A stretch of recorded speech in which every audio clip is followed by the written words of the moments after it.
안녕하세요. 카이스트 창업원 소콘 오피스 이유진이라고 합니다. 오늘 2025년 제2회 KSTP에 참석해 주셔서 대단히 감사드립니다. 오늘 사회는 카이스트의 수도권 오피스의 사업 지원을 담당하시는 기술창업 전문조사역인 박용철 초빙 교수입니다. 박수로 모시겠습니다. 네, 반갑습니다. 박용철입니다. 어제 봄비가 내렸죠. 그러고 나니 오늘 날씨가 나쁘지 않은 것 같습니다. 특히 미세먼지하고 초미세먼지는 상태가 좋다고 하네요. 어제 봄비처럼 우리 스타트업계에도 충분히 이런 좀 좋은 비가 내려서 좀 더 좋아지는 그런 환경으로 나가기를 기다리면서 2025년 제2회 카이스트 스타트업 테크 플라자를 시작하겠습니다. 카이스트 창업원장 배현민 창업원장 배현민 교수님께서 대전 본원 일정이 있어서 제가 대신 인사 말씀드리겠습니다. 여러분 잘 아시다시피 카이스트 테크 플라자는 카이스트 최신 기술 사업 인재와의 만남의 장입니다. 2022년 4월 판교에서 제1회 개최 이후에 2025년 4월 오늘이죠. 누적 20회째입니다. 오늘 20회는 특집으로 초격차 기술 10대 기술 분야 중에서 존재하지만 그러나 드러나지 않거나 혹은 드러나기 어려웠던 양자 기술 그리고 차세대 원전을 주제로 세미나, IR 피칭 그리고 네트워킹을 진행합니다. 오늘 이 시간을 통해서 글로벌 양자 산업 주도권 확보, 차세대 원전 기술 사업화 동향과 함께 카이스트 초격차 기술 스타트업과의 투자, 사업, 인재 분야의 협력 기회를 살펴보는 좋은 기회가 되면 좋겠습니다. 감사합니다. 먼저 세미나 세션입니다. 첫 번째 세미나는 글로벌 양자산업 주도권 확보 노력이라는 주제로 SK텔레콤의 퀀텀팀 최정운 팀장을 모시겠습니다. 최 팀장님은 양자 정보, 암호 쪽의 전문가시고요. 현재 SK텔레콤 퀀텀 기술 개발과 사업을 총괄하고 있습니다. 참고로 세계 최초 양자 난수 생성 기술을 칩화해서 삼성전자의 스마트폰에 적용한 분입니다. 부탁드립니다.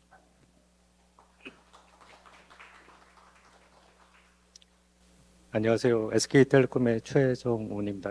우선 이렇게 좋은 자리에 초청을 해주셔서 박용철 교수님하고 배현민 원장님께 감사드리고요. 네, 저희가 그동안 사실은 2011년도부터 SK텔레콤이 아마 국내 최초로 양자 기술을 이제 뭔가 사업화, 상용화하려는 시도를 시작을 했고요. 그거에 대한 이제 그동안의 이제 경과 진행 과정 이런 부분들을 한번 오늘 소개를 드리겠습니다.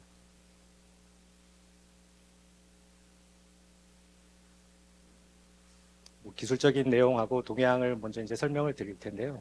퀀텀이라고 하면은 굉장히 이제 뭔가 어렵게 느껴지실 수도 있고 그런데 오늘 그렇게 어렵지는 않다라는 걸 조금 강조드리려고 하고요. 그러니까 저희가 주로 다루는 거는 퀀텀 분야에서는 원자 또는 이제 전자를 이제 많이 다루고 있는데 이쪽은 이제 양자 컴퓨터 쪽은 이제 주로 이제 원자나 전자를 많이 다루고 있고요. 저희처럼 이제 양자 암호 쪽을 다루는 경우에는 광자를 주로 이제 많이 활용을 합니다. 그러니까 전자, 원자하고 광자의 가장 큰 차이는 질량이 있느냐 없느냐의 차이가 있겠죠.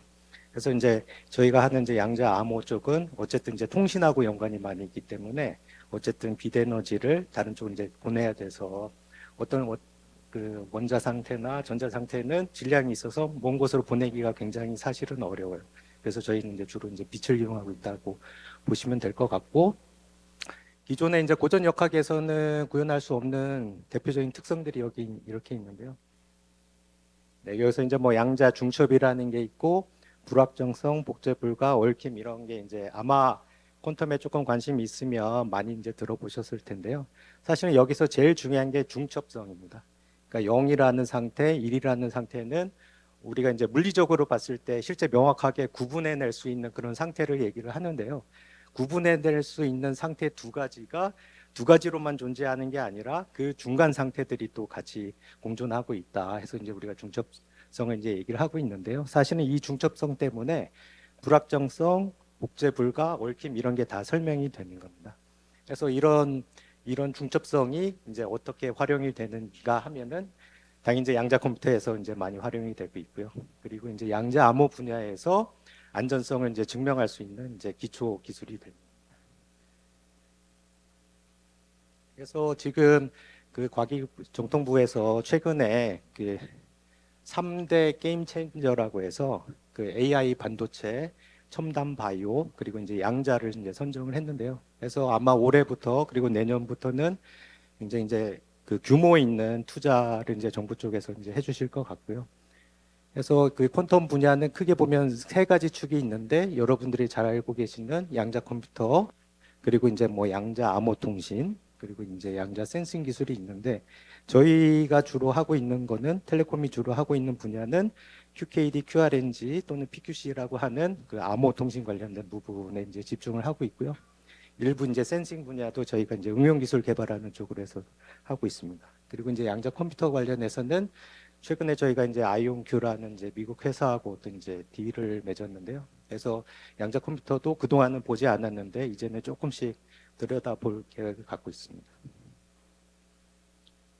그래서 뭐 잘 알고 계시겠지만 그러니까 양자 컴퓨터 하면은 대표적으로 얘기하는 게 뭐 퀀텀 병렬 처리죠. 그러니까 병렬 처리가 이제 기존의 병렬 처리하고는 좀 다르게 양자 중첩성을 이용하고 양자 얽힘을 이용해서 하는 퀀텀 기술만의 새로운 병렬 처리인데 이로 인해서 이제 우리가 이제 풀 수 없는 문제를 풀 수 있는 상태로 이제 만들 수가 있습니다. 그래서 대표적인 게 그 피터 쇼 교수가 이제 만들었던 이제 그 양자 알고리즘인데 이게 현재 사용되고 있는 여러분이 흔히 사용한 인터넷 전자상거래나 이런 곳에서 사용하고 있는 그럼 RSA가 됐든 아니면은 DPR만이 됐든 그 공개키 암호 기술이라는 게 있어요. 그 공개키 암호 기술을 전부 다 무력화할 수 있는 알고리즘이 이제 개발이 된 겁니다.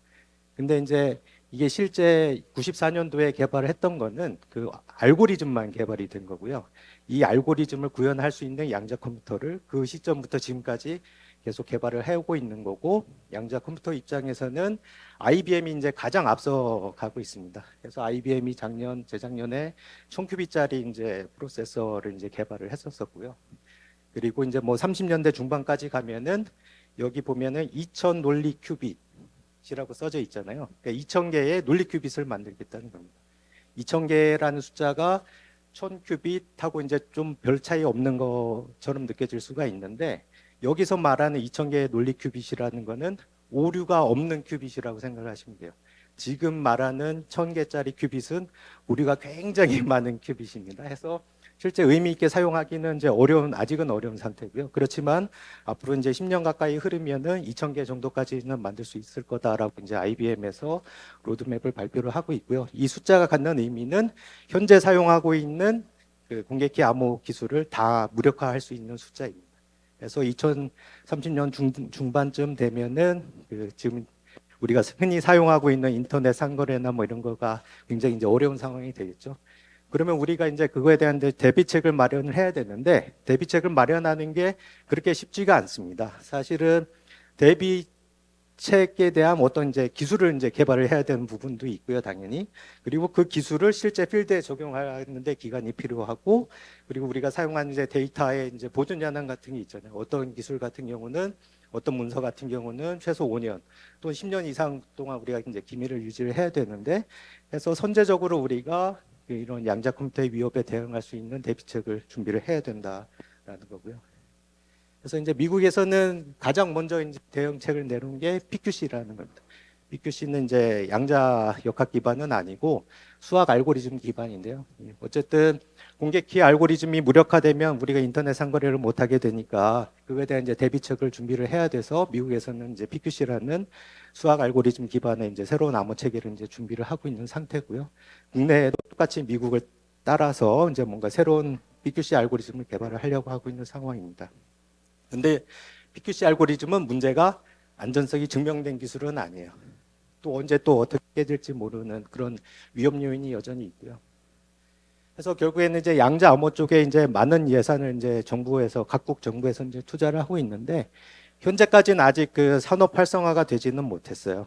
지금까지는 이제 정부 주도의 각종 이제 실증 사업 위주로 하고 있고, 중국이 이제 가장 대표적으로 앞서가고 있는 그래서 나라라고 봐도 되고요. 미국이 제일 먼저 시작했지만 가장 앞서 나가는 나라는 중국입니다. 그리고 유럽이 이제 최근에 이제 많이 쫓아오고 있고, 그리고 이제 일본에서도 이제 뭔가 막대한 예산을 투자를 해서 뭔가 이제 도쿄 시내에 메트로폴리탄 영역에 QKD 네트워크를 구축하겠다라는 계획도 발표를 하고 있고요.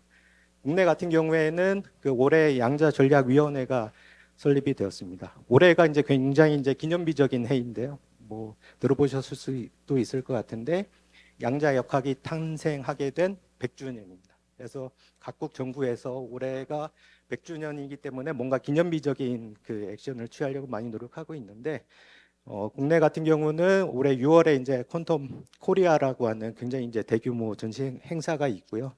그리고 그 과기부나 이런 쪽에서는 그동안은 양자 기술이 기술로만 그 의미를 갖고 있었었는데 이제는 이걸 산업화를 어떻게 할 거냐에 이제 초점을 맞춰서 올해를 이제 그 산업화의 원년으로 과기정통부에서는 해석을 하고 있습니다. 그래서 이렇게 이제 많이 이제 각국에서 이제 노력을 하고 있는데 그럼 SK텔레콤은 뭘 했었냐?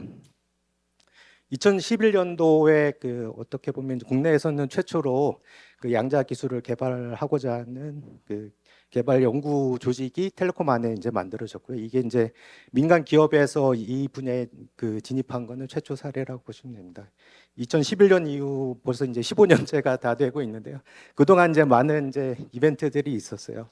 가장 중요한 것 중에 하나는 그 2016년도 정도에 저희가 QKD 프로토타입을 저희 실제 LTE 네트워크에 실제 그 적용을 했었었고요. 그 이게 세종하고 둔산시 사이 구간에다가 저희가 적용을 했었습니다. 그래서 당시에 세종시에 사는 분들, 대전에 사는 분들은 양자 암호가 뭔지도 모르시지만 그래도 그 이미 이제 사용을 하고 간접적으로 그 경험을 하고 계셨던 부분이 있고요.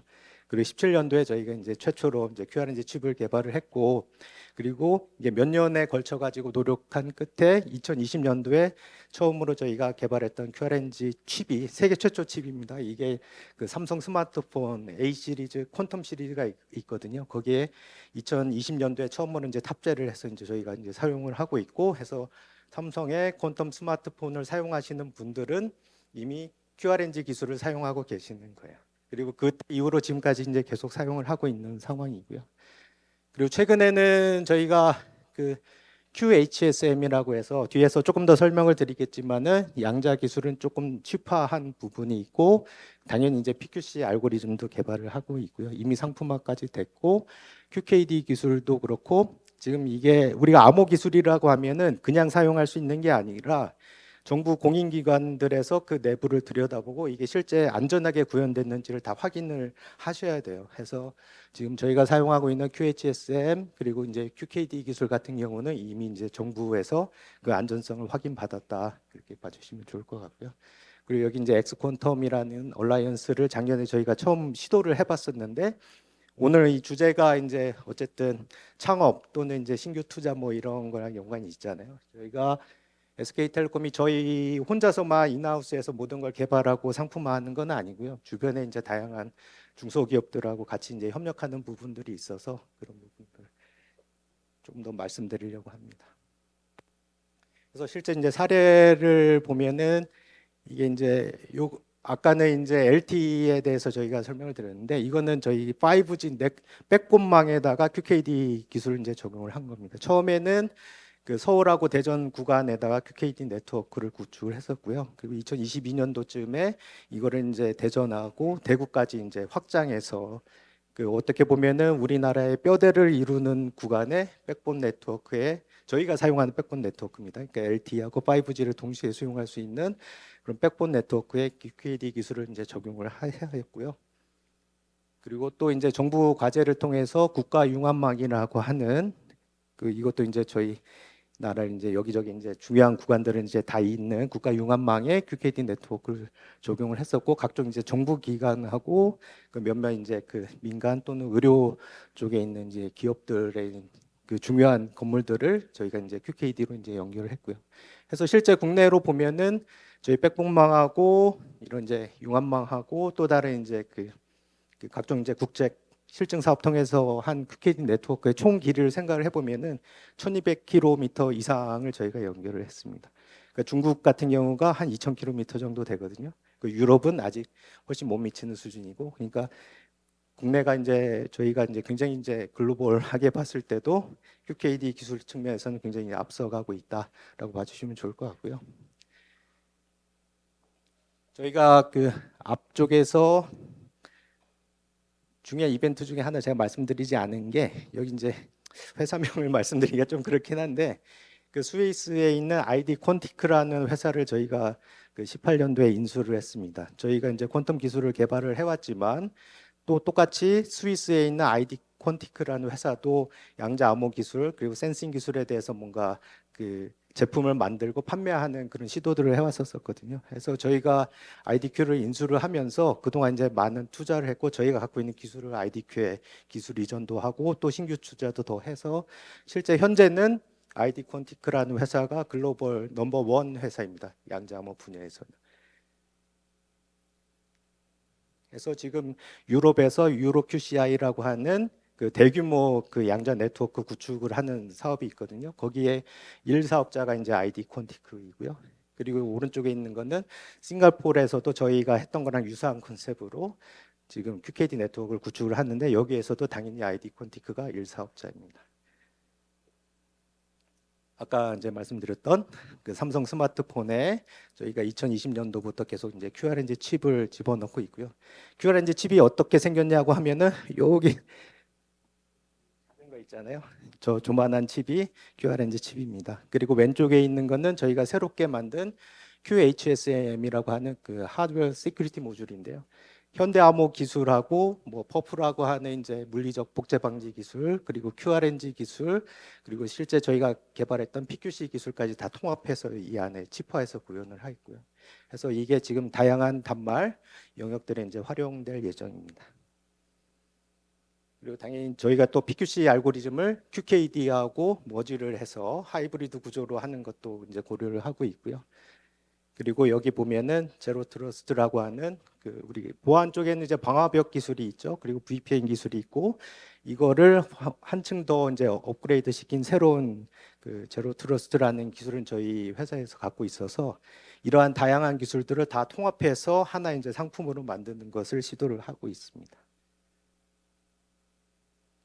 그래서 결국에는 저희가 이제 바라보는 뷰는 지금 이미 많은 이제 상품들이 개발되어 있는데, 엣지 단말부터 해서 AI 뭐 데이터 센터를 연결하는 굉장히 이제 빅데이터가 흘러다니는 구간들까지 전부 다 이제 양자 암호 또는 이제 양자하고 연관되어 있는 기술들을 통해서 다 어떤 이제 보안성을 이제 극대화하고자 하는 게 이제 저희가 이제 바라는 뷰입니다. 그래서 이제 마지막으로 이제 중소기업과의 동반 성장에 대해서 설명을 드려야 되는데요. 사실은 이제 저희가 굉장히 다양한 뭐 칩 형태의 솔루션도 갖고 있고, 소프트웨어 형태의 솔루션도 갖고 있고, 각종 이제 디바이스 또는 이제 어떤 패키지화된 그 토탈 솔루션도 갖고 있는데요. 그 회사명을 언급하기가 조금 그래서 저희가 이제 상품을 보유하고 있는 상품들을 이제 좀 리스트업을 했고요. 그 오른쪽에 보시면은 여기 이런 상품을 만들기 위해서 필요한 기술들을 조금 나열을 해봤습니다.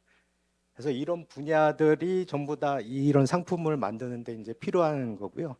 각 분야 하나마다 최소한 뭐 두세 개의 업체들이 저희랑 같이 이제 협력을 하고 있다라고 봐주시면 될 것 같고, 그렇게 따지면은 수십 개의 업체들이 저희랑 같이 이제 협력을 해서 이런 다양한 상품들, 서비스들을 만들고 있다, 이렇게 봐주시면 좋겠습니다.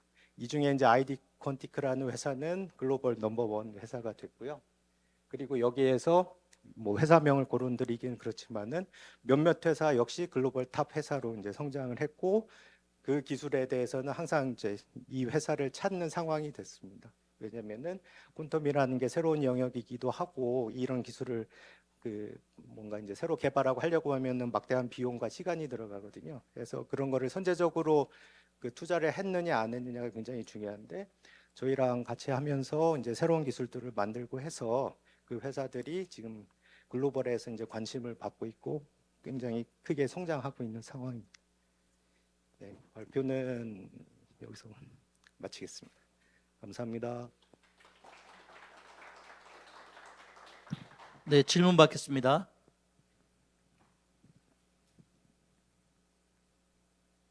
그 팀장님, 그 얼라이언스에 대해서 설명 조금 더 해주시겠습니까? 지금 여기 있는 그 SK텔레콤은 혹시 업태가 어떻게 되는지 아시나요? 삼성전자 뭐 이런 곳은 현대차 이런 곳은 다 이제 어떤 제조업 성격을 갖고 있잖아요. 그러니까 어떤 디바이스를 실제로 인하우스로 만들 수가 있습니다. 근데 SK텔레콤은 업태 자체가 서비스업이에요.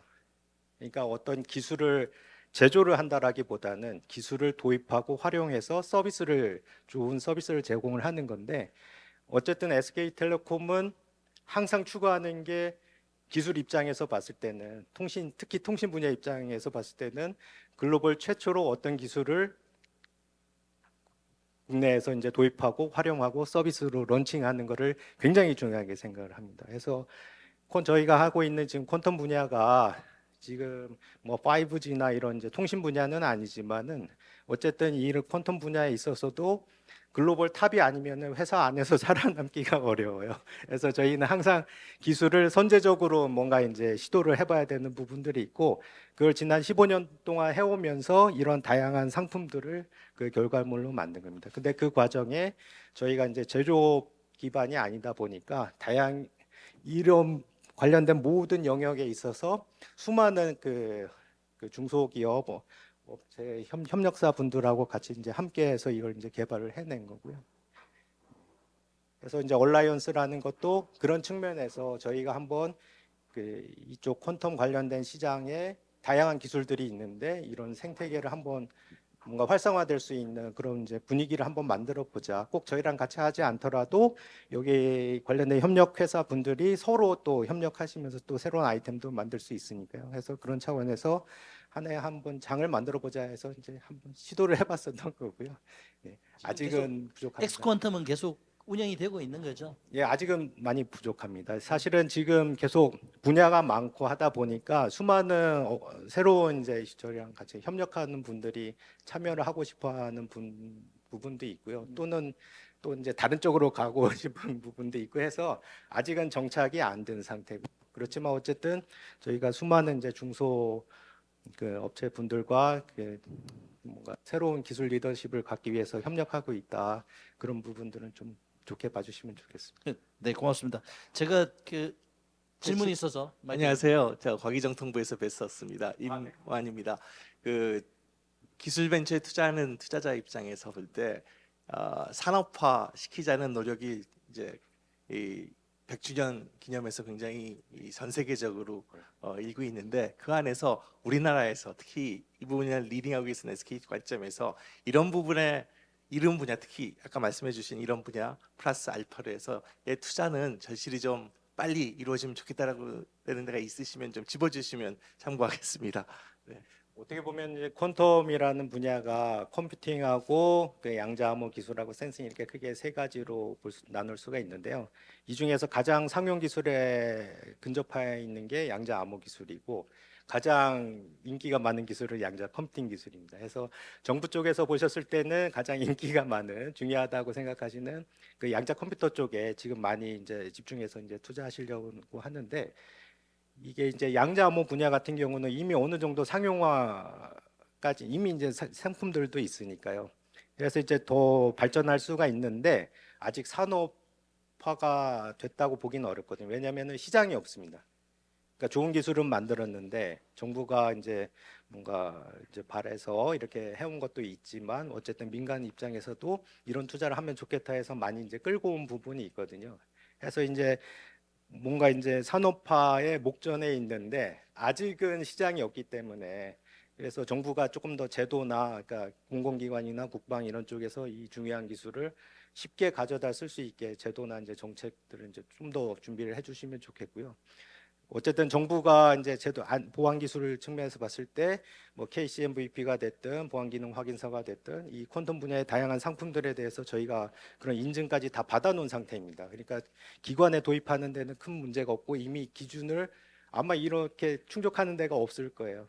전 세계적으로 봐도 없을 건데 저희가 이제 준비가 돼 있는데 막상 들어갈 수 있는 시장이 없다 보니까 그런 이제 기관 쪽에서 뭔가 시장을 조금 열어주시면 좋겠다 그런 생각을 갖고 있습니다.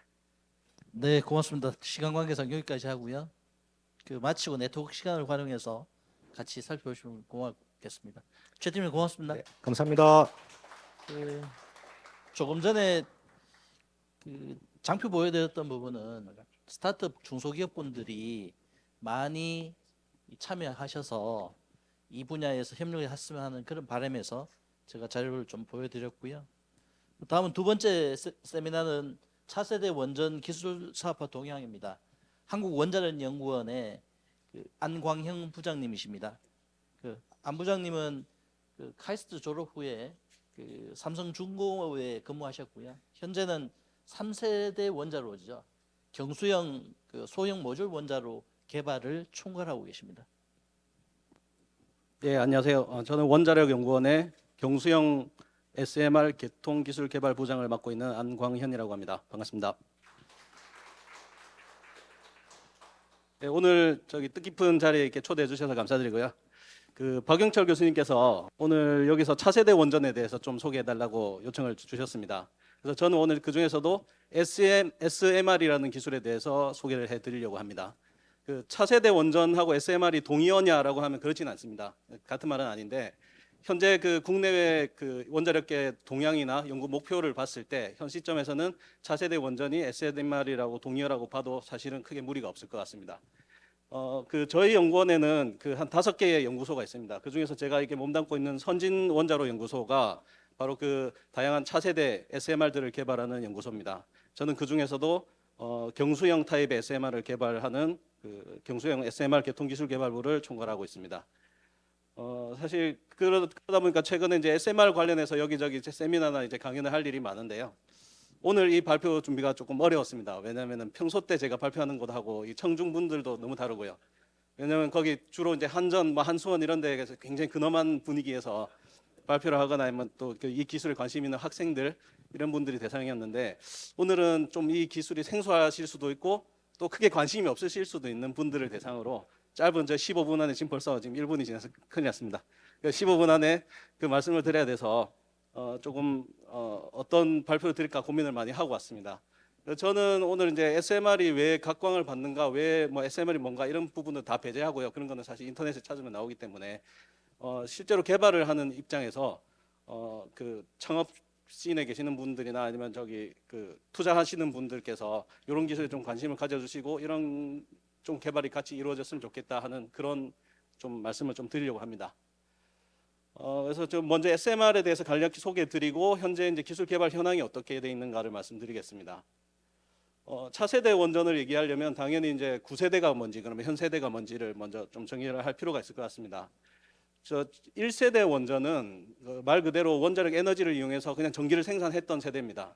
그래서 저 때는 안전 기준도 굉장히 낮았고요. 그 다음에 이제 규모도 굉장히 작았기 때문에 저 때는 오히려 굉장히 많은 타입의 원자로들이 있었습니다.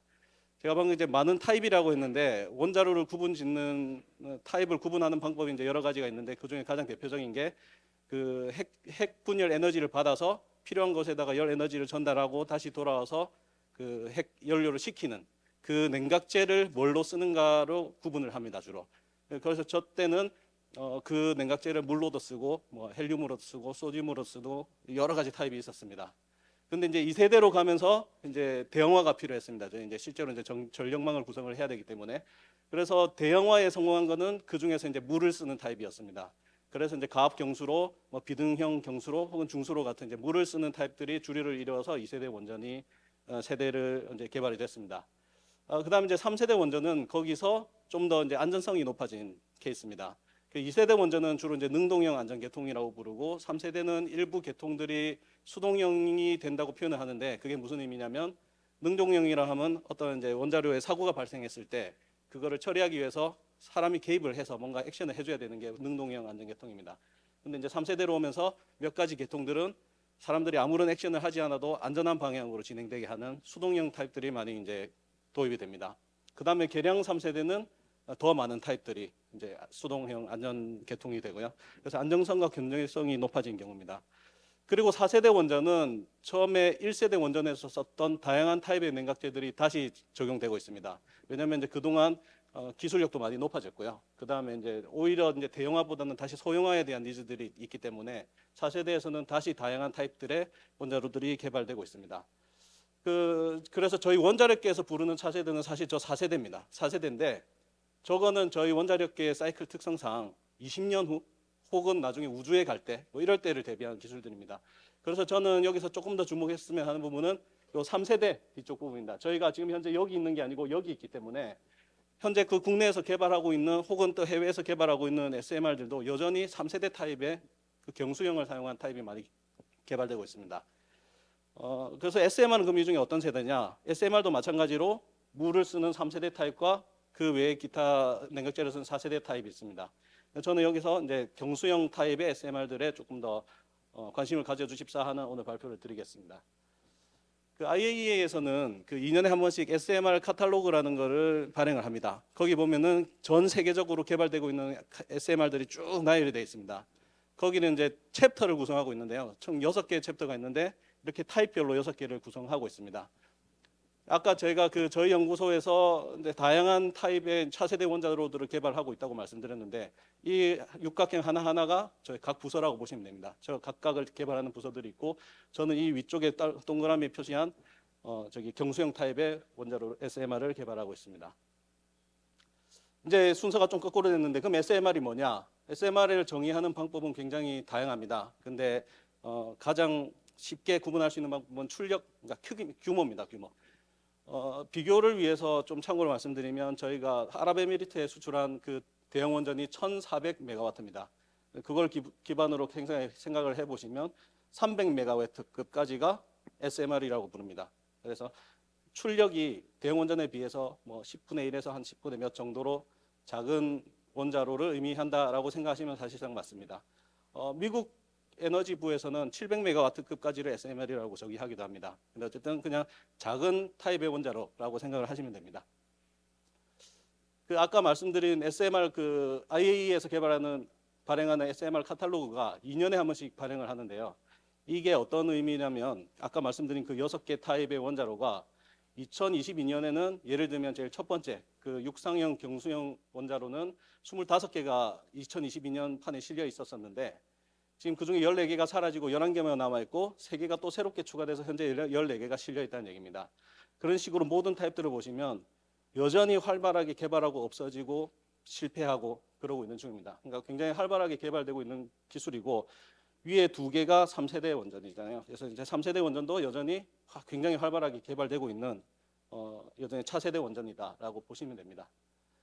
이건 이제 그 전 세계 원전 동향인데요. 여기서 뭐 하나하나 말씀드리려고 하는 건 아니고 대부분 SMR이라는 키워드가 들어가 있습니다. 그러니까 SMR을 사용을 확대를 한다, SMR 짓는다. 그 우리나라도 보면은 2038년까지 SMR 700메가와트를 우리나라에서 건설하겠다라고 계획을 하고 있습니다. 그리고 최근에 이제 로이터 통신에서 그 발표한 그 세계 10대 SMR 사업 현황을 보면 그 중에 한 6개는 여전히 이제 3세대 경수형 타입의 SMR이 주요 이슈로 떠오르고 있습니다. 사업 굉장히 아까 보셨듯이 굉장히 많은 SMR들이 개발되고 있는데 그 중에서 대표적으로 이제 사업이 굉장히 진도가 많이 나가 있는 것들을 좀 추려온 것입니다. 그 앞에 왼쪽 2개는 우리나라에서 개발을 했고 하고 있는 SMR이고요. 그 다음에 뒤에 3개는 첫 번째는 미국 뉴스케일사에서 개발하고 있는 SMR. 그 다음은 미국 GE와 일본 히타치가 같이 개발하고 있는 BWRX라는 SMR. 그 다음에 요 4번째 UK SMR은 영국에서 개발하고 있는 SMR입니다. 그리고 요 뒤에 2개는 중국과 러시아에서 개발하고 있는 SMR인데 사실 진도는 이 2개가 제일 빠릅니다. 제일 빠른데 저희는 이제 각종 안전 기준이나 이런 측면에서 약간 동구권의 원자로는 저희하고 기준이 다르기 때문에 사실 이제 경쟁으로 보고 있지는 않습니다. 그래서 저 앞에 4개가 우리나라하고 경쟁하고 있는 노형들이다라고 생각을 하시면 됩니다. SMR은 굉장히 다양한 타입이 있습니다. 근데 크게 구분을 해보면 이렇게 이제 여러 이렇게 블록 타입이라고 하는데요. 이렇게 돼 있는 게 있고 저 왼쪽에 있는 것처럼 뭔가가 모두가 한 용기 안에 들어가 있는 형태, 일체형 형태의 SMR들이 있습니다. 우리는 주로 이 일체형 타입들을 개발을 합니다. 그래서 여기서 이제 제 1차형 타입이 뭔지를 간단하게 설명을 드릴 건데, 오늘 제가 기술적인 설명이 있는 페이지는 요게 답니다. 딱 요 페이지에만 기술적인 내용이 있습니다. 그다음에 요 페이지를 보시면 그래도 SMR의 철학에 대해서 대충 이해를 하실 수 있기 때문입니다. 저 왼쪽에 이제 있는 게 일반 우리 실제로 운용되고 있는 가압 경수형 타입의 대형 원전입니다. 그 중에 저 빨간 루프가 해결료에서 이제 그 핵분열 에너지를 받아서 그 뜨거운 물이 이렇게 흐르면서 다음 2차 계통에 열을 전달을 해주고, 2차 계통에서는 증기가 발생해서 터빈을 돌리는 그런 형태로 되어 있습니다. 여기 보시면 저 왼쪽에 빨간 박스 친 부분이 저 빨간 1차 계통이라고 하는데, 저기가 왜 오른쪽 이제 보시면 이렇게 생겼습니다. 실제로는 여기 보시면은 각 배관으로 이렇게 연결이 되어 있습니다. 그래서 여기 특징이 뭐냐면 해결료를 지난 굉장히 방사능이 높은 위험한 물들이 이 배관을 통해서 돌아다니는 겁니다. 그래서 만약에 이 배관이 어딘가가 깨지게 되면 위험한 물질이 밖으로 누출될 뿐만 아니라 해결료를 식혀야 되는 그 냉각제의 양도 줄어드는, 그러니까 원자력 발전에서 가장 큰 두 가지 대형 사고 중에 한 사고가 발생을 하게 됩니다. 그래서 이제 오른쪽에 있는 게 일체형 원자로 타입의 SMR인데요. 요거는 이제 철학이 이것들을 전부 다 하나의 압력 용기 안에 다 집어넣은 겁니다. 그러다 보니까 당연히 이제 출력은 줄어들겠지만 이 루프가 요 안에서 다 돌면서 밖에서 나와서 증기가 발생하는 그런 구조를 갖고 있습니다. 그래서 다시 정리를 하면 출력은 굉장히 작아져서 경제성 면에는 조금 안 좋을 수 있지만 굉장히 안전하게 모든 용기 주요 기기들을 다 집어넣어서 대형 사고를 막는 그런 형태라고 보시면 되겠습니다. 그래서 이제 이런 SMR들이 개발되고 있는 타입이 그 그림으로 한번 쭉 보시면 좋을 것 같아서 이렇게 비교를 해봤습니다. 제일 왼쪽 두 개가 국내에서 개발하는 SMR들이고요. 제일 왼쪽이 혁신형 SMR 혹은 ISMR이라고 부르고, 두 번째가 이제 스마트라는 원자로입니다. 그다음에 여기 뒤에 네 개가 현재 건설 과정에서 가장 진도가 많이 나가 있는 노형들이 되겠습니다. 요거는 이제 현재 사업 현황인데요. 여기 뭐 하나하나 말씀드리려고 하는 건 아니고, 위에 세 개가 해외 노형, 밑에 두 개가 우리나라 노형인데요. 해외 노형들은 보면 약간 건설까지 화살표가 가 있습니다. 근데 우리는 저기서 딱 멈춰 있는데, 그 가장 큰 이유는 뭐냐면 건설할 수 있는 부지를 확보했는가 아닌가가 되겠습니다. 그래서 부지가 확보되어 있는 노형들은 이제 그 실증로도 짓고 수출까지도 진행이 되는 거고, 우리는 국내에 아직 짓지 못했으니까 외국의 수출에 한계가 있는 겁니다. 그래서 가장 마지막에 개발을 하고 있는 혁신형 SMR은 실제로 아까 말씀드렸듯이 2038년에 우리는 정확하게 2035년 정도 됩니다. 그때 건설하는 거를, 국내 건설하는 거를 목표로 하고 있습니다. 그 사실 저희 연구원에서는 아주 옛날부터 SMR을 개발했었습니다. 1997년부터 개발을 해왔고요. 저게 이제 스마트 원자로라는 건데 2012년에 설계 인가를 한번 이미 받았었습니다. 그런데 혹자들은 저 원자로에 대해서 약간 그 불운한 천재라고 표현하기도 합니다. 너무 일찍 개발이 돼서요. 2012년에는 사실 SMR이 전혀 관심이 없었습니다. 왜 저 작은 걸 만들어서 뭐 하냐, 경제성에서 안 좋은데. 그래서 한번 다시 업그레이드를 해서 이제 다시 인가를 받았습니다만은 이제는 올드 패션드 디자인이 되어버렸습니다. 다른 이제 그동안 너무 많은 것들이 나와서요. 그래서 저희는 다시 제일 밑에 있는 혁신형 SMR이라는 거를 저 긴 경험들을 여기다가 농축을 해서 굉장히 빠른 기간 내에 현재 이제 기본 설계를 마치고 건설을 하기 위해서 진행을 하고 있습니다. 요거는 이제 제가 좀 SMR에 필요한 기술을 설명드리기 위해서 주로 쓰는 슬라이드입니다. 이 오른쪽으로 갈수록 큰 거를 얘기하고요. 크기를 얘기하고, 아래 위는 출력을 얘기합니다. 작게 만들어서 조그만 출력을 갖고 있거나 큰 출력을 내서 큰 형태를 갖고 있습니다. 각각의 장점이 있죠. 작게 만드는 거면은 이제 어디든 이렇게 가기가 이동하기가 좋고 건설할 수 있는 그 범위도 넓어지고요. 그다음에 이제 크면은 경제성 면에서 좋고, 그래서 사실은 이 대각선에서 봤을 때 저쪽 방향으로 갈수록 좋은 노형이고 설계가 어려운 노형이 됩니다. 그래서 대부분 이 화살표들을 보시면 다 그쪽 방향으로 업그레이드를 하고 있습니다. 저희도 저희 현재 SMR 개발 중인 SMR들을 저쪽 방향으로 보내기 위해서 노력을 하고 있습니다. 그래서 이제 지금까지 말씀드렸던 거를 조금 정리를 해보겠습니다. 3세대 원전은 여전히 활발하게 진행되고 있습니다.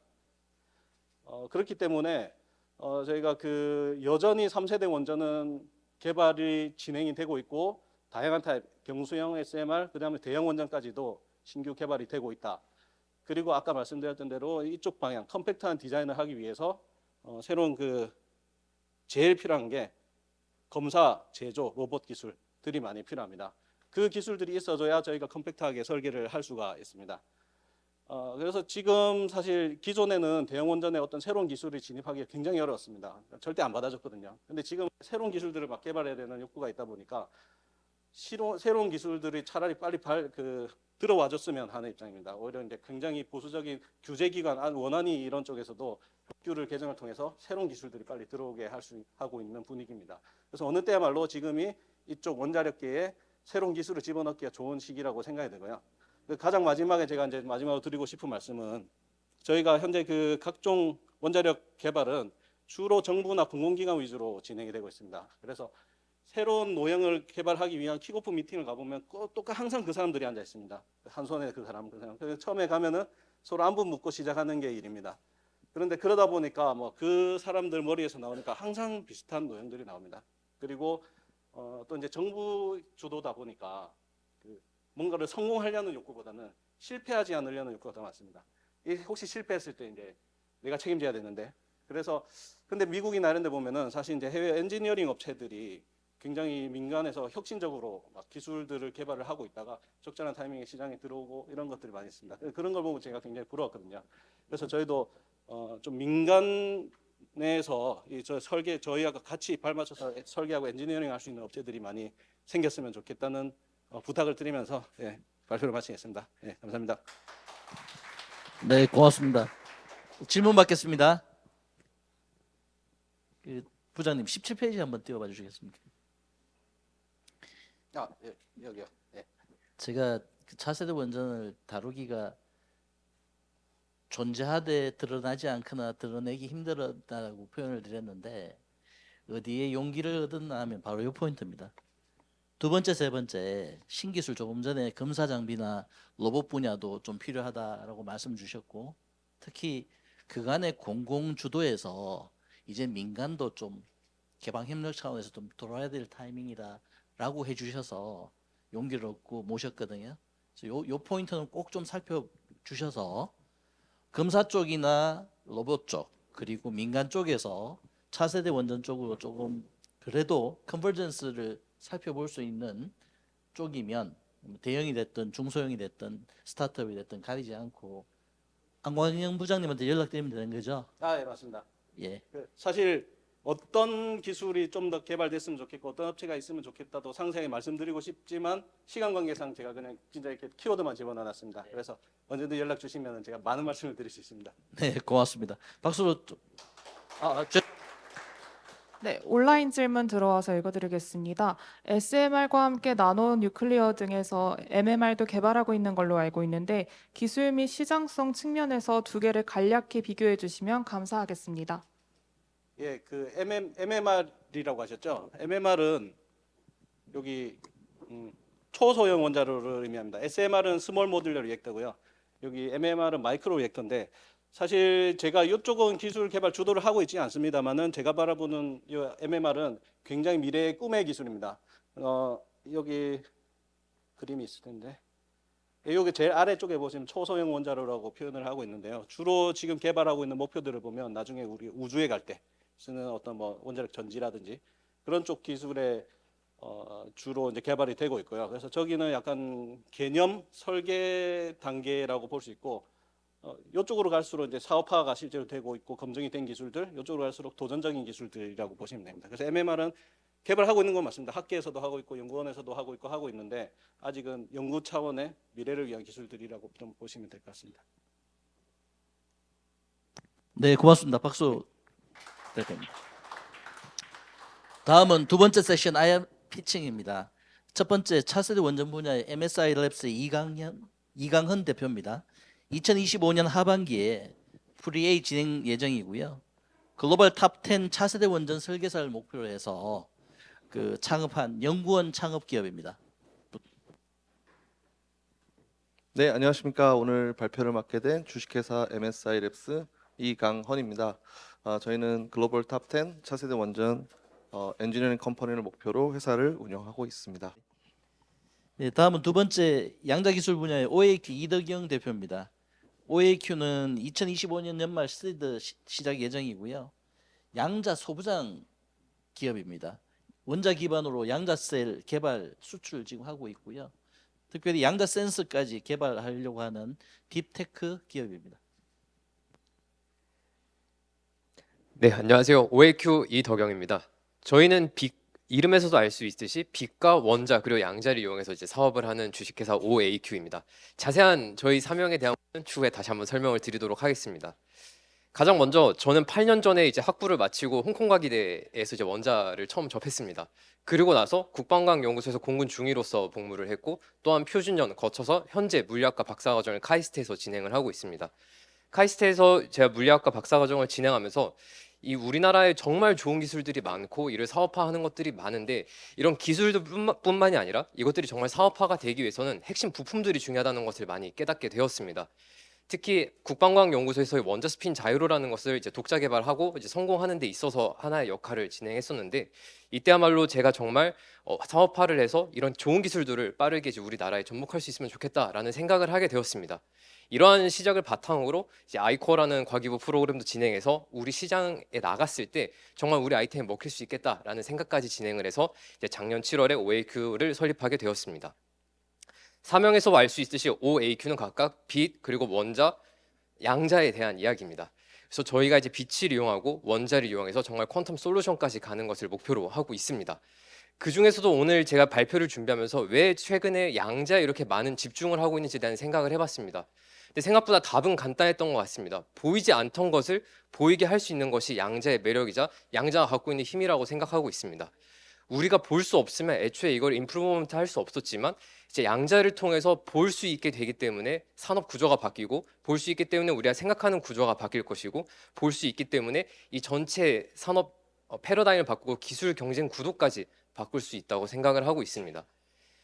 이 볼 수 있는 것을 볼 수 없던 것을 볼 수 있게 하는 것은 사실 GPS라는 가장 간단한 예시가 있습니다. 그 전까진 내가 지도에 어디 있는지를 알 수 없었지만 GPS를 통해서 나의 위치가 어디 있는지를 알 수 있게 됐습니다. 이 GPS라는 기술을 통해서 이제 항공이나 물류 그리고 더 나아가서 금융이나 실제 저희 스마트폰까지 많은 기술들을 혁신적으로 바꿀 수 있었습니다. 하지만 이 GPS 자체도 최근 들어서는 굉장히 많은 문제를 가지고 있습니다. 이 중요성에 비해서 이 GPS라는 기술은 말씀드렸다시피 약 80년도부터 기술 개발이 진행이 되었었는데 최근에 와서는 위성 신호를 받는다는 문제 때문에 굉장히 많은 방해를 받고 실제로도 많은 기장들이나 저희가 커스터머 디스커버리를 통해서 문제들을 겪고 있다는 것을 알 수 있습니다. 이 GPS뿐만이 아니라 아직 우리 산업 분야에서 보이지 못하는 것들이 또 굉장히 많습니다. 앞에 보시는 것처럼 의료에서도 더 많은 것을 깊게 보고 싶어 할 것이고 또 디펜스 분야나 또 항공우주 분야 그리고 자원 탐사나 이제 배터리 같은 비접촉 탐지 분야에서도 더 자세히 볼 수 있으면 이것들을 게임 체인저로 바꿀 수 있겠다라는 생각을 하게 됩니다. 그리고 이미 예상을 하셨다시피 이런 것들을 볼 수 있는 새로운 눈, 보일 수 있는 힘을 가져갈 수 있는 것이 양자 기술이라고 생각을 합니다. 저희만 갖고 있는 생각뿐만이 아니라 이미 세계가 양자 기술을 통해서 이런 새로운 눈을 갖기 위해서 많은 노력을 하고 있습니다. 항법에 한해서만 간단히 예시를 들어드리면 가장 오른쪽에 볼 수 있듯이 이 DIU라는 유닛이 있습니다. 이 미국에서 애초에 AI나 드론 같은 분야가 너무 빠르게 발달했기 때문에 미국 국방부 같은 경우는 아예 전략을 바꿔서 민간에 있는 기술을 빠르게 획득을 해서 군에 도입을 하겠다라는 식으로 전략을 최근에 바꿨습니다. 그리고 이런 이머징 텍에 대한 첫 번째 포트폴리오로 양자 센서를 넣었습니다.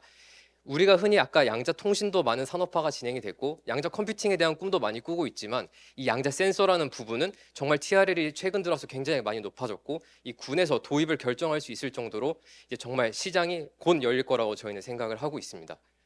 정확히 표현을 드리면 곧 열리는 것뿐만이 아니라 실제로 이제 미국이 움직이기 시작한 것도 정말 하나의 좋은 패러다임 시프트라고 생각을 하고 있습니다. 근데 제가 2023년 처음 이 스타트업을 설립할 때는 굉장히 많은 현실을 마주하게 됐습니다. 이 양자라는 정말 팬시한 기술이 있고 정말 좋은 분야라고 생각하지만 막상 보면 저희도 지금 실제로 그렇고 많은 부품들을 해외에서 이렇게 의존할 수밖에 없는 상황입니다. 그래서 저희는 고민했습니다. 이것만큼은 이 양자 기술만큼은 저희 OAQ에 있는 이제 광 그리고 원자 이 양자 솔루션까지 나가는 데 있어서는 핵심 하드웨어 그리고 핵심 부품만큼은 우리가 국산화를 해야 힘을 얻고서 나아갈 수 있을 거라는 생각을 하게 되었습니다. 그래서 저희는 이 양자 기술의 핵심 부품과 장비들을 이제 실제로 공급할 수 있는 하드웨어 업체가 되고자 하고 있습니다. 저희가 집중하는 분야는 그래서 OAQ로 이렇게 세 가지를 나눌 수 있고 실제 제품이 나오고 있는 부분은 이제 A부터 진행을 하고 있습니다. 이 원자 셀이라는 부품을 현재 판매를 하고 있고 추후에 설명을 드리겠지만 이스라엘에 지금 수출을 진행하고 있는 상황입니다. 이 원자 셀이라는 것은 이 원자를 깨끗하게 담는 기술을 의미합니다. 그래서 이를 이제 얽힌 광원을 만들게 되면 통신 쪽으로도 쓰일 수 있는 핵심 부품이 되고 이를 이용해서 이제 센싱을 진행하게 되면 양자 센서가 되고 이를 추후에 이제 연산을 할 수 있게 되면 컴퓨팅에 쓰일 수 있는 핵심 부품이 됩니다. 이 부품을 제가 이제 여러 가지 제품들 중에서 가장 먼저 니치를 가지고 접근할 수 있는 시장이라고 생각을 해서 실제 원자셀을 지금 제품화해서 판매를 진행하고 있고 이제 광이나 퀀텀 솔루션에 관해서도 저희가 앞으로 R&D를 통해서 실제 제품이 나오고 시장에 빨리 들어갈 수 있도록 노력할 계획입니다.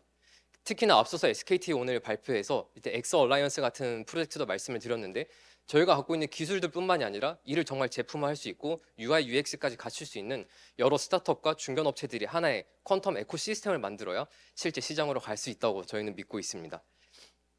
그래서 저희 혼자만의 싸움이 아닌 정말 아까 코리아 원팀도 있었지만 양자 분야에서 오히려 이런 코리아 원팀이 정말 중요한 시기가 아닐까라고도 생각을 하고 있습니다. 그래서 정말 이런 양자 센서라는 부분이 나오면 하나의 코어 테크놀로지지만 이걸 플랫폼을 통해서 여러 가지 또 시장에 접근할 수 있는 것이 양자 기술의 매력이라고 생각합니다. 우리가 지금까지 여러 시그널을 잃었던 이런 양자 항법에서 이제 자기장을 통해서 나의 위치가 어딘지를 알 수 있는 이런 시장도 열릴 것이라고 생각을 합니다. 또한 자기장을 정밀하게 알 수 있기 때문에 지뢰 탐지나 혹은 잠수함들이 아무리 스텔스 기능을 써도 탐지될 수밖에 없을 것입니다. 자원 탐사 같은 경우도 현재는 시추를 해서 여러 군데를 뚫은 다음에 자원 탐사를 개발하고 있지만 이제 양자 센서를 통해서 어디에 어떤 광물이 있는지 정확히 알아내게 되면 이 지속 가능한 개발에도 영향을 미칠 수 있는 산업이 될 거라고 생각합니다. 마지막으로 아까 말씀드렸던 메디컬 부분에서도 정말 정밀하게 이제 진단을 할 수 있고 이 원자라는 시스템은 냉각이 필요하지 않기 때문에 기존 초전도체에서 할 수 있는 이제 센싱까지 더 진화를 할 수 있을 거라고 생각을 하고 있습니다. 그래서 저희 경쟁력 한 걸음 한 걸음씩 나아가고 있습니다. 하나씩 기술 개발을 하고 있고 경쟁을 만들어 가고 있고 아까 말했듯이 천천히 세계에서 응답이 오는 것 같습니다. 올해 1월에 처음으로 이스라엘 수출권이 있었고 4월에 2차 수출이 있었고 저희 셀이 세계적인 기관 특히 이스라엘이나 와이즈만 인스티튜트 오브 사이언스에 저희가 납품을 통해서 우리 기술이 정말 세계적으로 싸워서 이길 수 있겠구나라는 자신감을 얻고 있고 무엇보다 가장 밑에 있듯이 최근에는 또 저희가 라이스 유니버시티에서 진행한 RBPC라는 글로벌 피칭 대회도 나갔습니다. 글로벌 약 500이 넘는 팀 중에서 저희가 파이널리스트 42팀으로 뽑혀서 또 한번 피칭을 진행하고 정말 우리의 기술이 우리나라뿐만이 아니라 세계적으로 싸울 수 있다는 것을 계속해서 증명해 가고 있습니다. 사실 이것이 가능한 이유는 저희 팀과 같은 드림팀이 있기 때문이라고 생각을 하고 있습니다. 저뿐만이 아니라 다양한 이제 카이스트에 있는 물리학과 그리고 항공우주공학과 박사들을 통해서 이제 계속적으로 카이스트의 좋은 인력들을 저희가 유치하기 위해서 많은 노력을 하고 있고 또한 저희뿐만이 아니라 아까 오른쪽에도 설명을 드렸듯이 여러 기술 자문과 이제 여러 업체들과 함께 이런 퀀텀 에코시스템을 만들기 위해서 저희는 계속 노력을 하고 있습니다. 그래서 오늘 계속 강조드렸던 보이는 힘을 갖기 위해서 저희 슬로건이 이 Bridging Invisible to Visible, 보이지 않는 것을 이제 보이게 하는 그런 양자 소부장 기업 OAQ가 되고자 합니다. 감사합니다. 네, 고맙습니다. 질문 받겠습니다. 네, 온라인 질문에 들어와서 읽어드리겠습니다. 기존 SQUID 기술보다 정확도 및 제조 가격이 어느 정도 개선되는지 알고 싶습니다. 네, 스퀴드 같은 경우는 일단 가장 차이가 나는 부분이 이제 초전도를 쓰는 게 이제 스퀴드 기술입니다. 초전도 같은 경우는 이제 이를 냉각하기 위한 이제 여러 장비들이 들어가게 되고 그렇다 보니까 유지 보수 비용에서도 굉장히 많은 문제들이 생기고 있습니다. 하지만 원자 같은 경우는 상온에서 동작이 가능합니다. 이게 가장 큰 차별점이어서 저전력과 그리고 냉각 장치가 필요하지 않고 또한 소형화까지 가능한 그런 장점이 있어서 기존에 잘 상용화가 되지 않았던 스퀴드의 장점들을 다 보완할 수 있는 제2세대 양자 기술이라고도 할 수 있다고 생각합니다. 네, 고맙습니다. 질문 없으면 여기까지 하고요. 네, 네트워크 감사합니다. 시간에 좀 더 활발하게 소통하면 좋겠습니다. 고맙습니다. 네, 감사합니다. 세 번째 양자 기술 분야의 큐노바 컴퓨팅 강우식 상무님입니다. 큐노바 컴퓨팅은 2025년 하반기에 시리즈 A 완료 예정이고요. 국내 1호 양자 컴퓨팅 솔루션 스타트업으로 양자 컴퓨팅 경계를 넓히면서 작년부터 신약, 화학 분야 등 미래의 가능성을 여는 혁신 선도 기업입니다. 네, 안녕하세요. 방금 소개받은 큐노바 컴퓨팅의 강우식 상무입니다.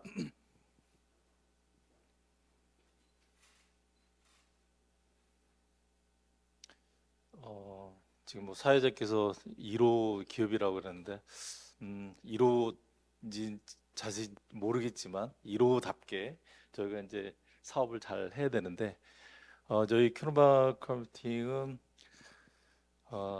카이스트 창업 교원 창업으로 시작된 그 회사이고요. 대표 회사가 이중국 현재 카이스트 전기 전자공학부 이제 교수로 지금 재직 중에 있고 겸해서 저희 큐노바 그 컴퓨팅 대표이사를 맡고 있습니다. 2021년 1월 20일 날 창업을 해서 지금 현재 대전 본사가 도룡동에 대전에 있고 현재 또 서울 사무소 도곡동에 바로 옆에 아주 근거리에 사무소를 갖고 있고 남아공에 또 사무소를 있어서 현지 그 연구원들이 거기서 연구를 하고 있습니다. 그래서 간략히 투자 유치는 엔젤 펀딩과 시드 펀딩을 받고 프리 A 시드 받아가지고 62억 정도를 지금 받아서 그리고 현재 2차 시리즈 A를 진행하고 있는데 아마 이번 달 말로 아마 클로징돼서 5월부터 이제 자금이 들어서 다음 또 연구에 어떤 기초가 될 것 같습니다. 저희 그 큐노바 컴퓨팅의 그 미션은 퀀텀 어드밴티지 기반으로 고객의 컴퓨터 그 혁신을 제공하는 걸 그 미션으로 삼고 있고 소프트웨어하고 지식 서비스 전문적으로 지원하는 그런 기업이 되겠습니다. 주로 그 저희가 딜리버리 하는 쪽이 신약과 신소재를 우선 타겟으로 잡았고요. 뭐 뒤에서도 언급될지 모르겠지만 양자 분야라는 것이 그 먼 미래에 올 거라고 모든 사람들이 얘기했고 심지어 젠슨 왕이 그 얼마 전에 자기가 양자의 시대는 아직 멀었다. 뭐 2, 30년 뒤에 나올 거다라고 얘기했지만 바로 뒤에 자기가 사과했던 것들을 아마 신문지상을 보셔서 알 것 같습니다. 그뿐만 아니라 지금 뭐 구글이라든가 마이크로소프트 같은 데서도 굉장히 그 투자를 굉장히 많이 하고 있고요. 그다음에 QPU 뭐 윌로라든가 자기 자체적으로 시스템 칩들을 만들고 있어서 조만간에 우리가 생각한 것보다 그 굉장히 빠른 시대에 그 양자 컴퓨터를 우리 눈으로 볼 수 있지 않을까 생각됩니다. 물론 국내에도 크리스 표준연구소에서 현재 50큐빗짜리 그 시스템을 만들고 있고 그다음에 송도에서 연세대학교에서는 얼마 전에 또 IBM 시스템을 들어와서 또 시스템을 또 사용할 수 있게끔 그런 시스템 구축이 되어 있는데 문제는 이제 우리나라 독자 시스템을 갖고 우리도 세계 경쟁력에 같이 발맞춰 나가야 되는데 아직은 조금 많이 뒤떨어져 있다는 게 그 안타까운 그 상황이긴 합니다.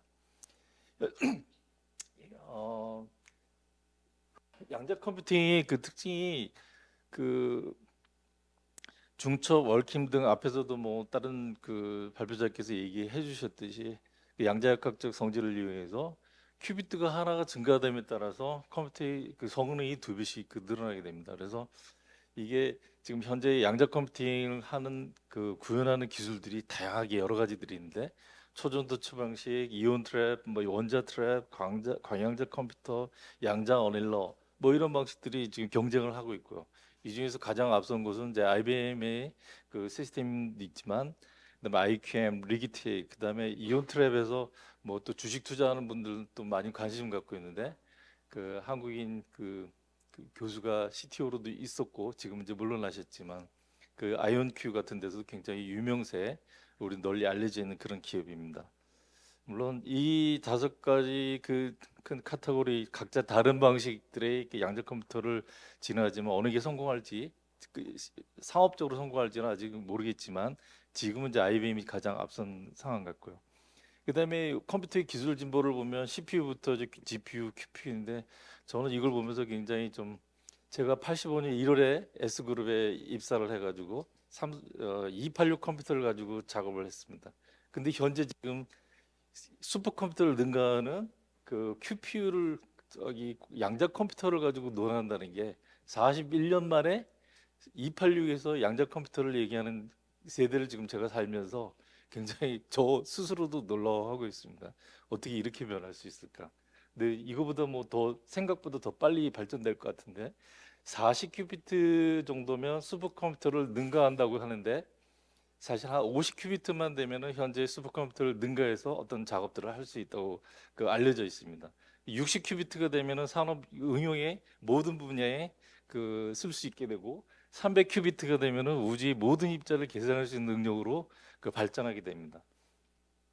그래서 60큐비트 정도로 그 만약에 그 시스템이 구축된다면 기초과학의 복잡계 물리 문제 새로운 문제들을 다 해결할 수 있고요. 그다음에 디노보 그 새로운 물질의 어떤 신약 같은 개발들이 가능되고 그다음에 산업공학에서 뭐 핀테크 최적화라든가 앞으로 생성의 AI 모델의 그 GPT 에너지 양자 컴퓨터를 쓰면 현재보다도 한 100분의 1 정도 에너지 소모를 줄일 수 있는 이런 이점을 가져오게 됩니다. 그럼 양자 컴퓨팅 시장이 언제 촉발되고 할 거냐?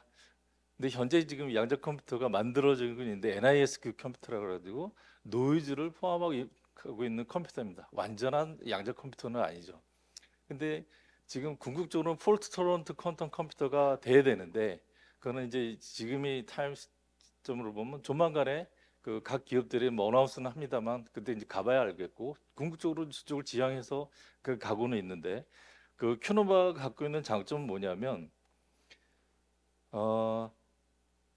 이게 지금 레이저 포인트가 잘 안 보여서 양자 컴퓨팅 그 하드웨어 벤더 양자 이득 달성 예측이 원래 한 2028년도 좀 가야 이게 완전한 컴퓨터가 좀 이룰 수 있을 거다라고 얘기했고 이때 돼야 서비스가 될 거라고 얘기들을 많이 했는데 큐노바에 대해서는 이분 NISQ 컴퓨터에서도 알고리즘을 돌려서 폴트런트 시스템에서 돌릴 수 있는 똑같은 거의 그 성능, 그 결과치를 얻어내게 되었습니다. 그래서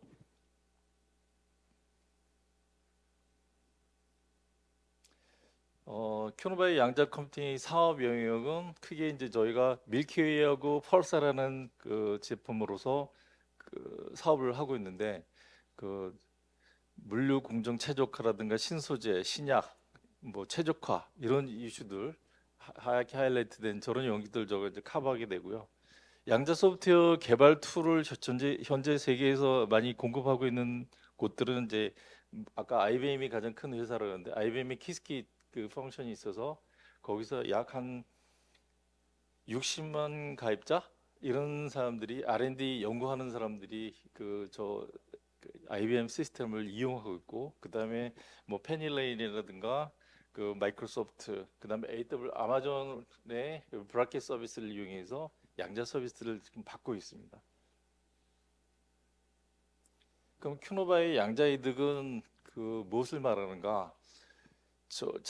올해 3월 달이죠. 저희가 IBM 키스키 펑션에 그 카탈로그에 그 7개 중에 1개 회사로 등록을 했습니다. 비로소 소프트웨어를 우리 국내뿐만 아니라 전 세계의 탑 레벨의 IBM 시스템에다가 응용해서 올 수 있는 그 제품으로 등록하게 됐고요. 이어서 지금 하이 BQ라고 해서 그 핸드 오브 인터랙션, 베리에이션, 그 퀀텀, 그 아이젠스트로버 해가지고 기존의 VQ라는 알고리즘이 있는데 그걸 개선해가지고 하이 BQ라는 것을 개발하게 됐고 60큐비트 그 난지를 이상의 그 60큐비트 이상의 그 시스템에서 알고리즘 돌아갈 수 있도록 지금 구현했고 이어서 이제 하이 BQA, 하이 그 BQLS 같은 이런 솔루션들을 지금 계속 풀어나가려고 생각하고 있습니다. 이거 조금 전에 말씀드렸던 IBM 그 키스키 펑션 카드로 올라가 있는 거고요. 맨 왼쪽 맨 위에 있는 게 저희 회사 로고고 내용이 되겠습니다. IBQ 케미스트리라고 나와 있죠.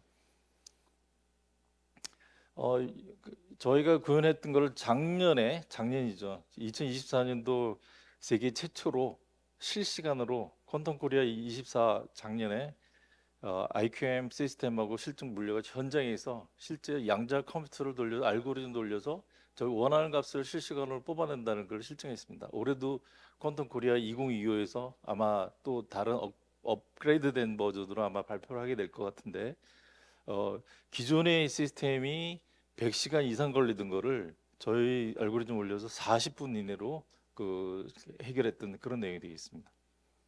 시간이 많이 갈려서 요거는 뭐 실제 기존 대비 이론치 대비 저희 시스템이 잘 동작하고 있다는 거를 그냥 보이는 그림이고요. 그다음에 이건 뭐 저희가 이제 핵심 특허들 길목을 잡는 기술들을 미국에 그 돈을 거금 들여서 특허를 IP 확보를 한 그런 내용 말씀드리고, 그다음에 이거는 실제로 이제 화학 분야에서 그 풀기 어려웠던 문제들을 실제로 IonQ 시스템, IBM, IQM 이런 시스템들의 각 다른 시스템 상에서 돌려서 결과치를 얻은 그런 내용이 되겠습니다. 그래서 아까 말씀드렸듯이 밀키웨이는 서비스 플랫폼, 그다음 펄사는 그 난제 해석하는 소프트웨어 알고리즘, 이렇게 해서 두 가지 제품군으로 지금 가고 있고요.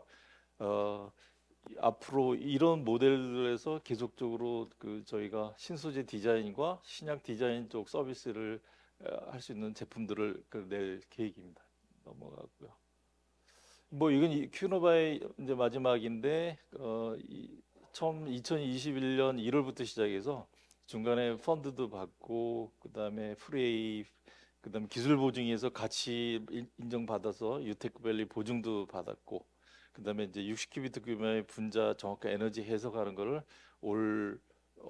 다 이제 또 다시 보일 거고요.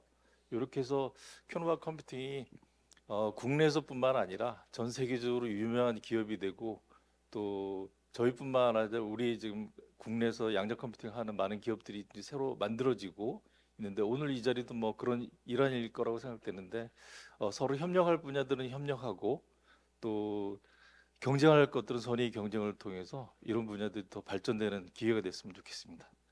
네, 감사합니다. 네, 고맙습니다. 질문 받겠습니다. 네, 그러면 네트워크 시간 이용해서 소통하도록 하겠습니다. 고맙습니다. 네 번째, 차세대 원전 분야의 파인더스 김현명 CEO입니다.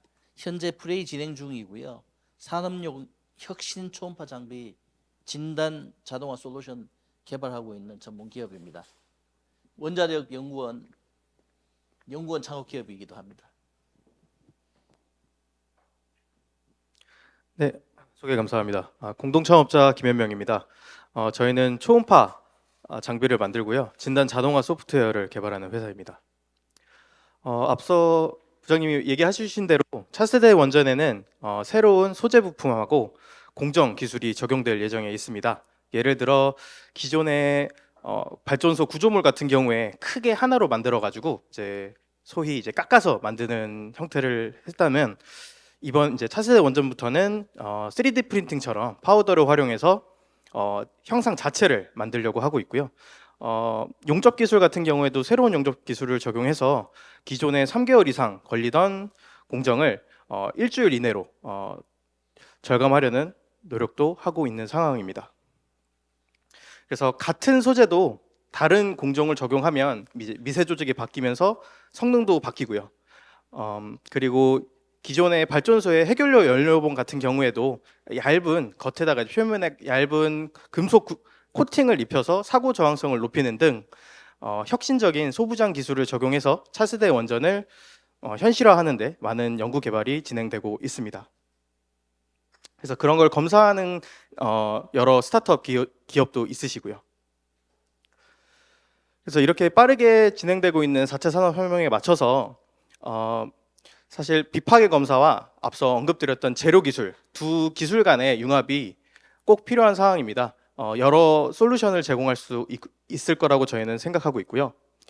그래서 기존의 초음파 검사 같은 경우에는 밀리미터 단위의 큰 균열을 탐지하거나 아니면 두께를 이제 검사하는 등 이런 제한적인 어플리케이션에 사용이 됐다면, 22년에 새로 표준으로 제정된 비선형 초음파 같은 경우에는 이제 고출력 초음파를 활용해서 미세 조직이 어떻게 변했는지 자체를 검사를 할 수 있는 기술입니다. 그래서 저희 파인더스는 새로운 소재랑 공정이 적용된 소재 부품을 검사하고, 그리고 기존에 사람이 직접 이제 초음파를 그 데이터를 진단을 했다면 저희는 소프트웨어를 통해서 진단 자동화를 하려고 하는 전문 기업입니다. 그래서 발전소 같은 경우에 사실 설계 수명이 30년이 넘고, 이제 30년을 이용하다 보면 이제 재료가 계속 이제 열화라고 해서 이제 재료가 계속 바뀝니다. 그래서 그런 재료가 바뀌는 거를 저희는 상시적으로 모니터링해서 기존에 이제 피리어릭하게 이제 주기적으로 검사하던 거를 설치형으로 교체함으로써 비용도 낮추고 안전성 마진도 더 확보를 할 뿐만이 아니고 끝에는 원전 수명 익스텐션에도 기여할 수 있을 거라고 저희는 생각하고 있습니다. 사실 근데 저희가 이제 스타트업으로서 가장 어려운 원자력 차세대 원전 스타트업으로서 가장 어려웠던 점은 시장 진입이었습니다. 지금 다들 연구 개발 상태이고요. 지금 시장 자체가 존재하지 않기 때문에 그래서 아까 언급드렸던 저희 새로운 소재를 검사할 수 있다는 장점 그리고 빠르게 진단 자동화를 할 수 있다는 장점을 살려서 우선 건설 분야에 저희가 진입을 했고요. 건설 분야 같은 경우에도 이제 친환경 소재를 새로 많이들 이제 개발하고 계시고 적용하려는 노력이 있는데 그 중에 저희 이제 철근 콘크리트 건물 구조 철근 콘크리트에서 그 철근을 대체할 폐 플라스틱으로 만드는 GFRP라고 이제 철근이 아니고 플라스틱입니다. 이거를 기존의 비파괴 검사 장비는 이제 검사를 할 수가 없는데 자성도 없고 하다 보니까 저희가 이제 롯데건설하고 이제 현장 검증을 통해서 작년에 시작을 해가지고 올해 이제 마무리를 한 케이스가 되고요. 그래서 저희는 고출력 초음파 하드웨어랑 AI 기반 분석 알고리즘을 통해서 차세대 건설 소재를 검사하고자 합니다. 그래서 저희는 한국원자력연구원에서 2명이 공동 창업을 한 기업이고요. 저는 지금 가운데 있는 재료를 전공했고 저희 대표 같은 경우에는 초음파를 전공을 했습니다. 그리고 저희가 어쩔 수 없이 이제 연구원 소속이기 때문에 산업의 네트워크를 확보하기 위해서 산업 쪽 설계 쪽에서 이제 오래 근무하셨던 CTO를 영입을 해서 저희가 사업화를 진행 중에 있고요. 현재까지 여러 유관기관하고 뭐 POC라든지 현장 검증이라든지 아니면 사업화를 위해서 많이 지금 저희가 연루가 돼 있고 사업화를 위해서 많이 노력하고 있는 기업입니다. 네, 감사합니다. 네, 고맙습니다. 질문 받겠습니다.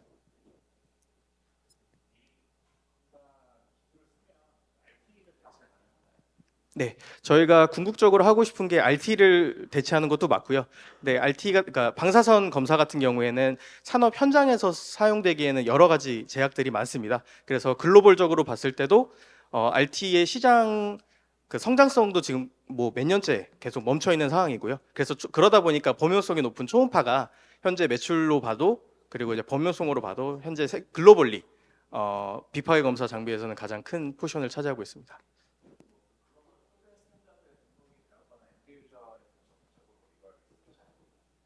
네, 그 표준 같은 경우에 앞서 언급드렸던 22년에 관련 표준이 저희 그 국내 한국 비파괴 검사 학회에 등록이 된 게 있고요. 그 외에 근데 이제 그건 이제 비선용 초음파에 관련된 거고 아까 알고리즘 같은 경우는 사실상 여러 가지 이슈들이 있기 때문에 그거는 사실 뭐 GS 인증이나 이런 거를 통해서 저희가 인증을 받을 계획이 있습니다. 질문. 네, 고맙습니다. 김현명 CEO였습니다. 감사합니다. 잠깐만. 하나 또 도착했습니다. 오늘 줌이 거의 마지막 끝 무렵에 계속 질문이 올라오네요. 고맙습니다. 온라인 줌으로 접속해서 듣고 질문까지 해주신 여러분께 다시 한번 감사의 말씀 전합니다. 네, 질문 읽어드리겠습니다. 초음파와 비슷하게 중성자 활용 비파괴성 검사도 같이 개발하시는지요? 아니요, 저희는 초음파 전문 기업이고요. 네, 초음파만 하고 있습니다. 네, 고맙습니다. 감사합니다.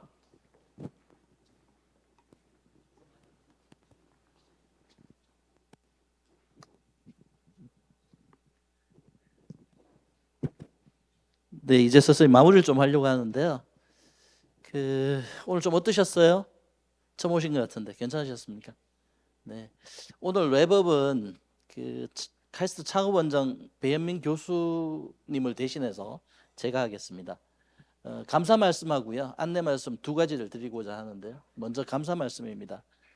카이스트 스타트업 테크 플라자 기획자로서 20회 특집으로 양자 기술 그리고 차세대 원전을 다룰 수 있었던 것은 이 공공으로서 카이스트가 최소한의 어떤 의무나 책임을 한 거 아닌가 하는 오랜 숙제를 한 기분입니다.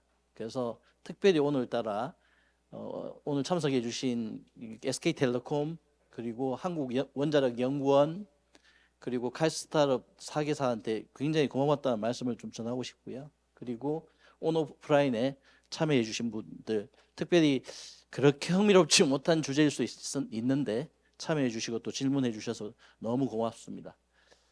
누적 20회째 특집으로 다뤘는데 용기를 얻었던 단어는 키워드는 컨버전스하고 오픈 이노베이션이었습니다.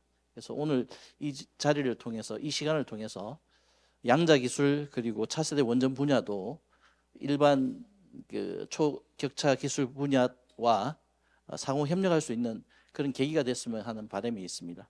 다음은 안내 말씀인데요.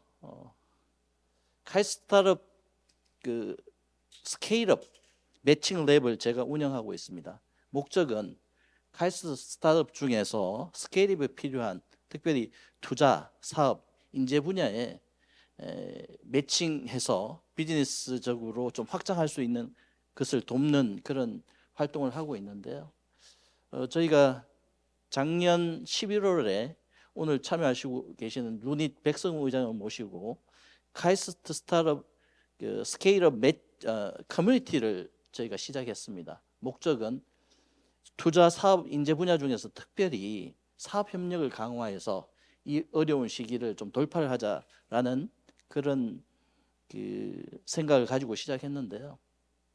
6월 달에 코엑스에서 넥스트 라이즈 2025가 26일, 27일 양일간 있습니다. 거기에 저희가 4년째 프로그램 인 프로그램 형태로 참여하고 있는데요. 이번엔 그 자리를 통해서 카이스트스타트업 100개사를 초청할 예정입니다.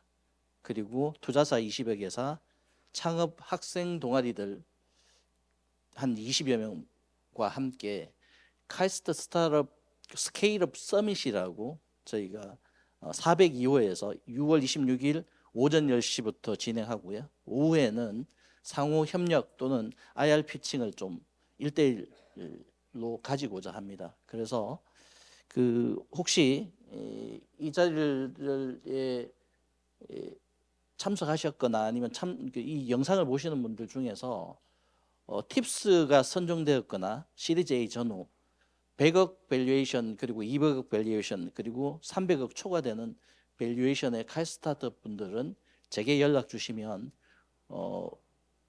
우선적으로 접수되는 분에 한해서 모시도록 하겠습니다. 100개사. 지금 제가 팁스 선정된 분들 중에서 한 70여 개사를 만났는데요.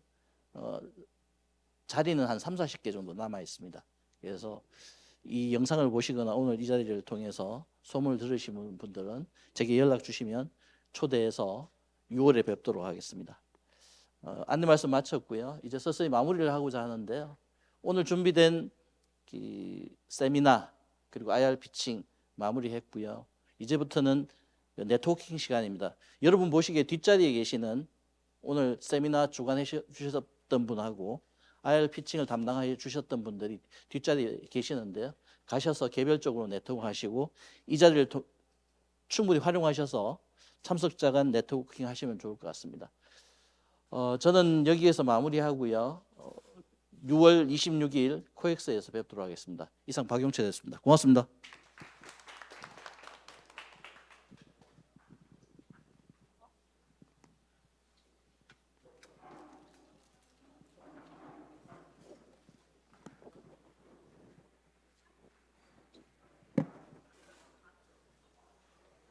가보시면